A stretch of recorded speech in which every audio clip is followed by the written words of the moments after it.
ত্রয়োদশ জাতীয় সংসদ নির্বাচনকে সামনে রেখে মৌলভীবাজার জেলার 4টি সংসদীয় আসনে প্রার্থীদের মধ্যে প্রতীক বরাদ্দ সম্পন্ন হয়েছে।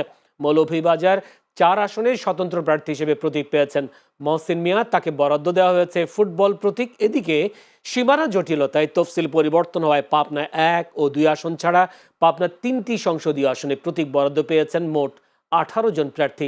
অপরদিকে নোয়াখালীর 6টি নির্বাচনী আসনে বিএনপি, জামায়াত, এনসিপি সহ বিভিন্ন দলের 47 জন প্রার্থীর মধ্যে প্রতীক বরাদ্দ দেওয়া হয়েছে। এছাড়া খুলনার 6টি সংসদীয় আসনে 38 জন প্রার্থীর মধ্যে প্রতীক বরাদ্দ দেওয়া হয়েছে। আজ সকালে খুলনা আঞ্চলিক নির্বাচন কার্যালয়ে প্রতীক বরাদ্দ দেওয়া হয়। এই সময় বিএনপি, জাতীয় পার্টি ও জামায়াতের প্রার্থীরা তাদের নির্বাচনী ইশতেহার ঘোষণা করেন। তাছাড়া সাতক্ষীরা 4টি আসনে ভোটের মাঠে লড়ছেন 20 প্রার্থী। আজ জেলা রিটার্নিং কর্মকর্তার কার্যালয়ে প্রার্থীদের হাতে প্রতীক তুলে দেন জেলা রিটার্নিং কর্মকর্তা। অন্যদিকে আসন্ন ত্রয়োদশ জাতীয় সংসদ নির্বাচনে নড়াইল 1 ও নড়াইল 2 সংসদীয় আসনে মোট 15 জন প্রার্থীর মধ্যে প্রতীক বরাদ্দ দেওয়া হয়েছে। আগামীকাল থেকে শুরু হবে প্রচারণা।